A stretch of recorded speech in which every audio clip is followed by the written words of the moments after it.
Is there a lack of men attending the Christian church? Is ministry truly catered more towards women than men?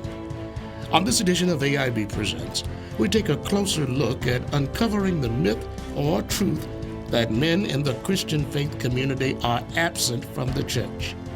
We speak to everyday men who are actively engaged in their own faith journeys while demystifying the idea that Christian men have all but walked away from God. On AIB Presents, Men in the Christian Faith Community, Present and Accounted For. It's been a common theme recently that there is a profound lack of men attending church. We meet with several men across different backgrounds and generations who challenge that very idea. I do think there is some truth to the lack of young men in the church. I do think that the church has not been adequately addressing the needs of young men, but I also think on the other end, the flip side, that the young men they don't want it because they're drawn by society. We live in a postmodern era where we're very individualistic and we question, the traditional institutions such as the church. And they fairly and sometimes unfairly criticize the church as being inefficient. Especially going back to some of the societal influences, our media culture, the hip hop culture is very anti-church. I mean, one of the more recent songs is No Church in the Wild by Kanye West and Jay-Z. They completely say, do away with the church. There is no church in this new world. There's a new world order and the church does not exist. So the church is trying to compete with philosophies and new ideas like these and then drawing more of our young men than the church is able to. The reason why I feel like there's a lack of young men and just men in general in the church is that men are ultimately seeking a model. You know what I mean? They're looking for a representation of what a man really looks like. So it's like, I feel like God has innately put a instinct in our hearts to search out what it means to live out your destiny, live out your purpose, what he created you for. And in that, men and boys or children may have you look for that role model, look for that model in life. You know what I mean? It's an instinct. So in that, I believe they look for it in the church, they don't find it. They look for it in the home, they don't find it. You know what I mean? So and naturally, they automatically gravitate to what's more popular or what's more appealing. You know what I mean? So like they see in secular media, whether it's a rap artist or whether it's in a movie, and then they let that define them and let that define their manhood. So therefore, when they see the model that the church is giving, and in a sense we have failed a lot in representing that model, they turn away from it. Like it goes into the complete opposite nature of what they're, appealing to. In my opinion, why there's a lack of men in the church is because there's been a divide, and it started from the beginning of man. When Adam and Eve sinned in the garden, the order was flipped from God at the head, and then it was the man, and then it was the women. And then it flipped from women assuming the role where men were being passive. And because men nowadays are being passive, their sons are being passive. And so if you have, your older men being passive in the church, your younger men are not going to be interested in church because they don't have anyone to look up to. So without the installation of a grown man who knows what he's talking about and how to walk in the ways of a man, the young man is going to look into other avenues and other things to teach him. I think men don't want to just really put forward what's already in them. They don't want to take that chance. They want to see things. But this is a faith walk, because if you could see it, why would you need God? You really have to get to the point of quit being stagnated. Because a lot of times the things you see will hold you back. So start hoping and start believing. And I feel brothers will change, have a change of mind. And plus, most of us, a change of heart. They'll start coming to church. So, where did this generational stigma come from? And does ministry truly cater to women than men? I think it's naturally catered to more women, not intentionally. It's just naturally, because the ratio, there are more women than men, that sermons are probably a little bit more geared to the needs of a woman, because that's more of in the congregation. But I think if there were more men, the sermons and the music and all that would be geared towards more of a broader and more diverse audience. I believe ultimately the stigma came from what the definition of a man really is. I think we fall short in actually giving people something foundational that they can relate to what a man really is. I mean, even when you look at the generation that we're living in, this postmodern generation, truth is undefined. Matter of fact, it's relative. Everybody, whatever it means for you, it works for you, good, and you got it. So I think in that we kind of relate that to a lot of different truths, especially when you talk about God, especially when you talk about love, and even more so men. Truth is absolute, so it's only going to be one definition. The thing about it is when you have one right, there are a million wrongs, you know what I mean? Infinite number of wrongs. So with that, men are given the definition of what a man is, but a lot of times, majority of the times, and the reason why we're having this conversation now is because it's wrong, you know?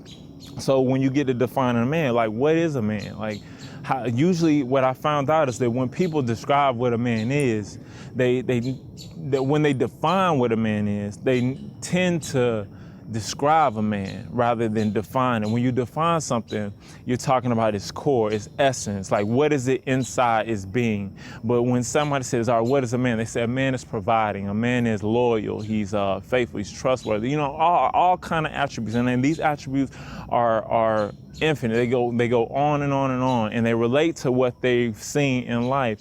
But when you really define a man, like I said, you want to get to what's definite. You know what I mean? What doesn't change from here, this side of the world to the other side of the world. Because think about it, as human beings, we're not just what we do. We're a lot more than what we do. So when I define what a man is, the core cause I feel like this happens is because of the lack of definition. In Genesis, it talks about when God created man. So it said God created man. So of course, to find the definition of man, you have to first look to God. I think the stigma came from, you know, the fall of man and the lack of people who are discipled from Christ and learning, you know, the foundational things of what it means to be a man. And so once there isn't that base foundation of learning, your mind is open to access to any other things to come in.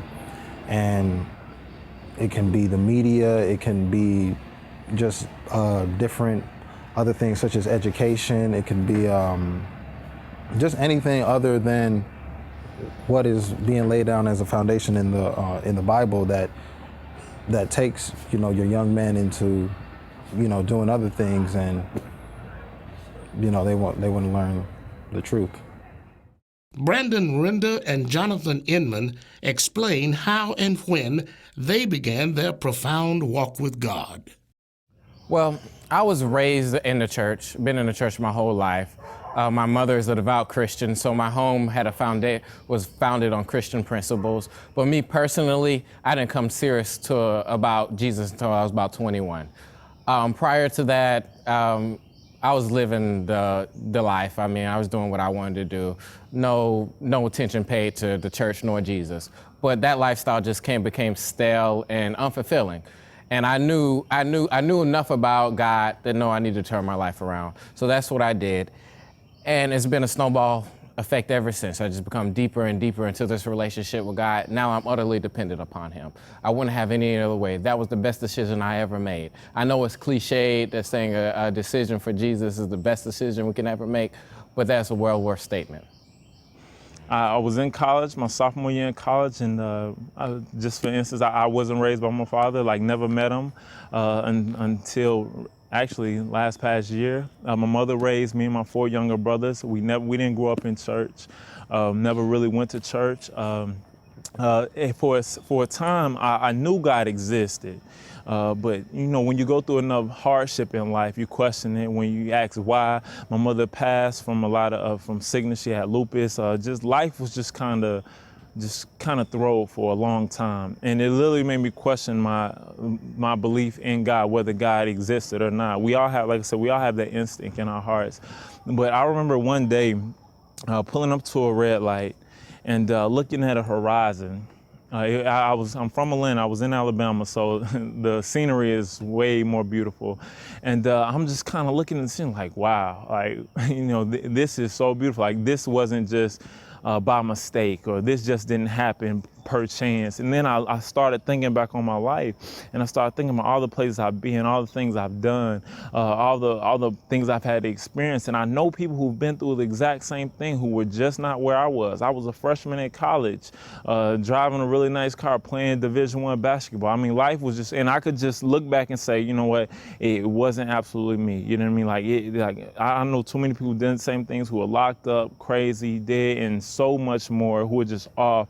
And for me to be where I was, I know it was God's grace. And I asked him, I was like, all right, God, if you're real, prove it. You know what I mean? So, and that opened up the door to one of the craziest weeks. Now, I mean, literally, like, it was supernatural, to say the least. You know what I mean? And I just kind of, God humbled me, brought me low, and literally opened up my heart to the truth. And I guess that's the thing about it, is that once you know that God truly exists, it's like, all right, what do you believe to be true about him? You know what I mean? Because we can have a lot of facts about God, or a lot of truth about God, but if it's only one God, you know what I mean? So if he's only one, then what is he like? You know what I mean? And that's what opened my heart to really pursue a faith, was to have the right thoughts about God, have the right theology and the right mindset towards God. And that's what led me on a pursuit of absolute truth, in a sense, like making sense of everything that happened in my life. How can one's faith make them a better man? I'm not the man I am today without my faith. I mean, prior to that, I'd cuss you out in a heartbeat.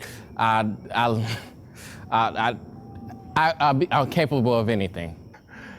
It's made me a man, like, period. Like, like going back to my definition, like, truly seeking after God and truly knowing him and what his intentions and purpose were for a man, it's really made me a man. Like, if I talk about all the attributes that's applied to my life, from my perspective, to my character, to my faithfulness, to just everything, like I say, the list goes on. Even when you talk about Christ came and he lived what a man should live like. So even before my knowledge of the truth and of Christ, is like my life was going on a totally different pathway. So the differences are tremendous.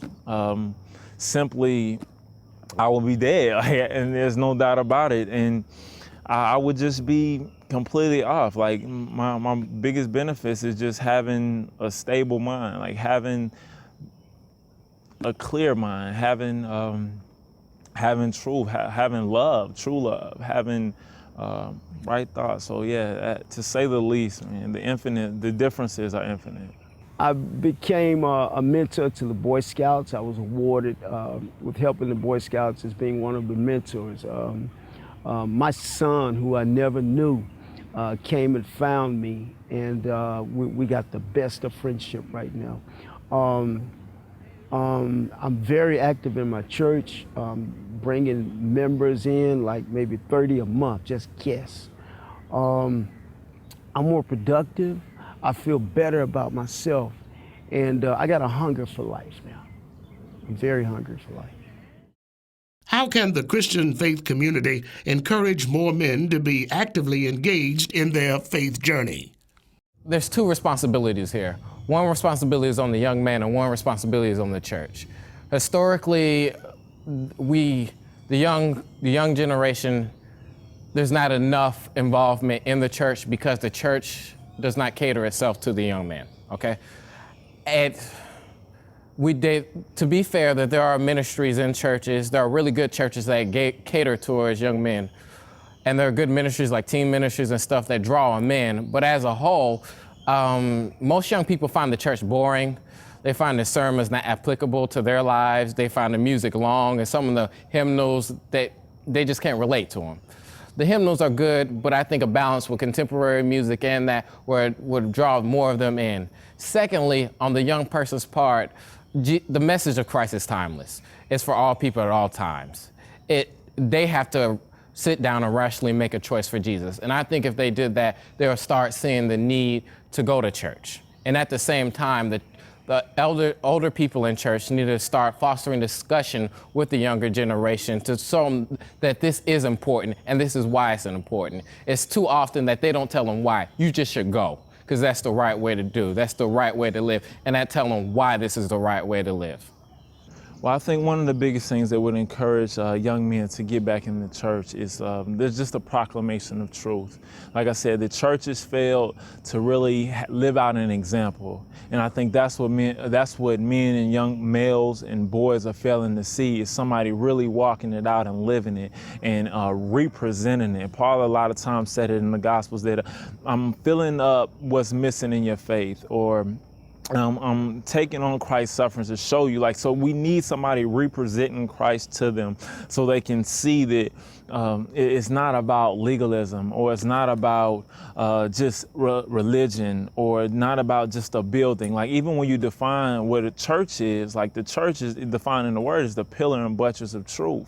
You know what I mean? So it's really stirring up the desire for truth in this next generation. Like I said, there a lot of deceptions being produced in the media and even in the church. So it's like I say the major way is to really get truth as a solid foundation in their eyes and get to see all the faulty ways that what they do believe and where it's headed. It's a verse in 1 Timothy 4, verse 15. It says, practice these things, immerse yourself in them so that when all may see your progress, keep a close watch on yourself and on the teaching. Persist in this, for by doing so, you will save both yourself and your hearers. It's three things in that Paul is telling Timothy to do, to, I guess, like basically the same question you're asking, is to keep those who are there and to grab those who are not there and bring them in. It's to practice, to progress, and to persist, you know what I'm saying, in the truth. And ultimately, that's the reading of Scripture, the exhortation of the Word, the uplifting exaltation of Christ, to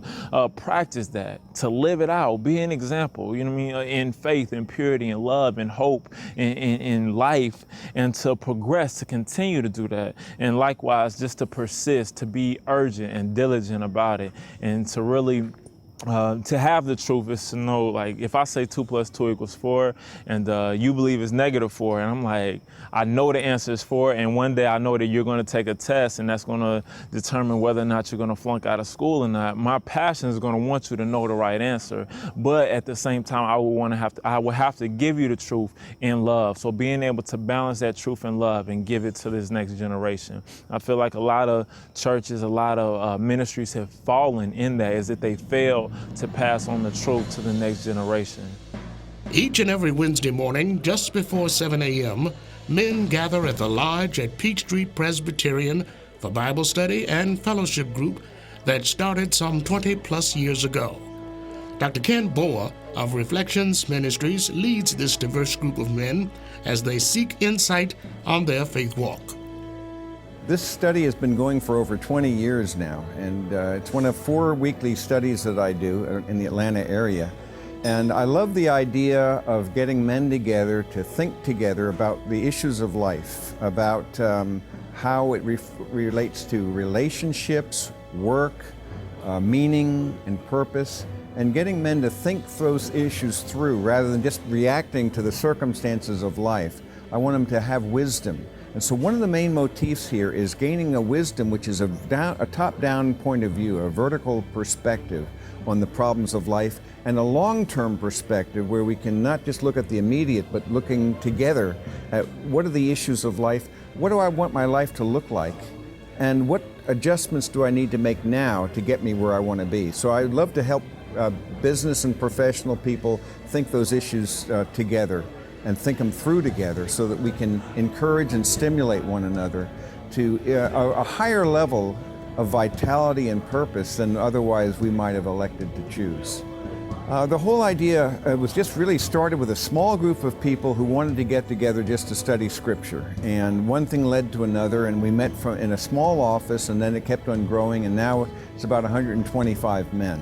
And yet I still try to work it in such a way that I sit while teaching to have a sense of informality and have a sense of welcoming of questions. And in spite of the size, there's a significant degree of openness, transparency, and intimacy in the group, which is again a quality that I want to stimulate and encourage men to pursue. But I want people to be thinkers, and so I'm a very, very big believer in a clear mind and a warm heart, that we want to think well and live well and love well. And so again, looking at the practical issues. So I'll teach topical studies, and then I'll sometimes teach biblical studies. Right now, today's session was the 15th part in the Gospel of John. We just did chapter 1, so it takes a while, but love to think it through and teach it. But then ask them, what are your thoughts and how do you respond? Sometimes the best things come out when people raise a question or an idea we hadn't even considered. So sometimes great things open up then. I've had the privilege of being part of this Bible study since its inception, which was 25 or 26 years ago, and I'm blessed by being here. Well, I'm here for a men's Bible study led by Ken Boa.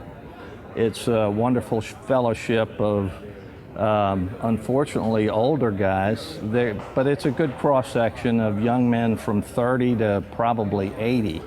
And Ken, in my opinion, is probably the most articulate Bible study leader anywhere I've seen. And I've been to a number of them. I've watched a lot on TV, but Ken has unique ability to communicate truth. Clearly what I see here every Wednesday morning, and about 100 of us here every Wednesday, is that there's a hunger to learn and to really understand things, not dumb down, but to really understand things and in an efficient manner. I'm a big believer that life is about relationships. And it's if I had to summarize the Bible from Genesis to Revelation, that's the word I'd choose, relationships, about knowing who God is. And Thomas Merton put it this way, he says, we are not at peace with one another because we're not at peace with ourselves, and we're not at peace with ourselves because we're not at peace with God. Once we get that vertical relationship right, it affects, I think, the quality of our horizontal relationships.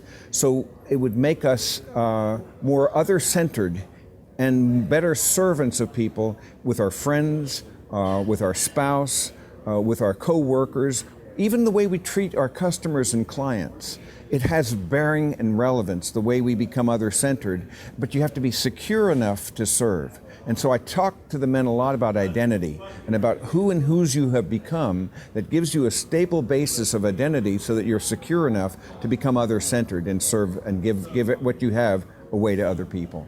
I had always been a church member, but in 1972, a man by the name of Cobby Ware, who was with Campus Crusade for Christ, was teaching a group of us from the Cathedral of St. Philip. And I accepted Christ in 1972 through this man. And it was shortly after that that we started a Sunday school class at the Cathedral. One thing led to another. Ken took over the teaching at the Sunday school class, and then a small group of men started this study. Well, the men respond about issues of their own journeys and the adversity. One of the themes I've found of late, especially in the last few years, is the role of adversity and of setbacks in actually cultivating character, courage, perseverance, integrity, and helping people see that actually from a biblical point of view, that adversities can actually become redemptive, and helping them to see that maybe when things fell apart, maybe that was a time for me to gain some perspective, to ask, to seek, to knock, and to wrestle with the fundamental issues of life. Otherwise, people without any kinds of things like that, if everything's going our way, we don't often think. And so sometimes I use this phrase that I like to quote a lot from C.S. Lewis: God whispers to us in our pleasures, He speaks to us in our conscience, and He shouts to us in our pain. That pain is God's megaphone to rouse a deaf world, and often that's an issue. So these men, like others, struggle with issues of life. Life is not easy. We all understand that. But how can I have a perspective that helps me orient myself in such a way that I won't be bitter, but better? Well, the biggest thing that Reflections Ministries and Ken's teaching has done has taken truth and helped me apply it. And that to me is the most compelling thing about Ken's teaching and his books. And he gives great insight into how to apply the principles of Scripture and the teachings of Jesus into practical living. Through Ken Boa's teachings, I've come to know Jesus better than ever. He helps us learn how to live a better life, to be a better person. We learn, I know for me personally, I've learned more about the Bible, about the Scripture, and the Ken Boa Bible study than all of the experiences in my lifetime. I tell people I got beat to my knees when I was about 40 years old. My youngest son was diagnosed as autistic, and I had started a company a few years earlier and was in the process of really getting ready to lose everything. And not having been raised in a Christian home and having very limited faith, I just dropped to my knees beside my bed and I asked God to intervene in my life, and I guess the rest, they say, is history. It's been about 21 years, and it's just incredible how my life changed through making that decision, but then also being able to find places like this where I could grow in my knowledge of God and Jesus. I think one of the things we do is by cultivating good relationships with other people, with other men. So as men take on the role of mentoring, accountability, and encouragement, those are major roles that are often overlooked.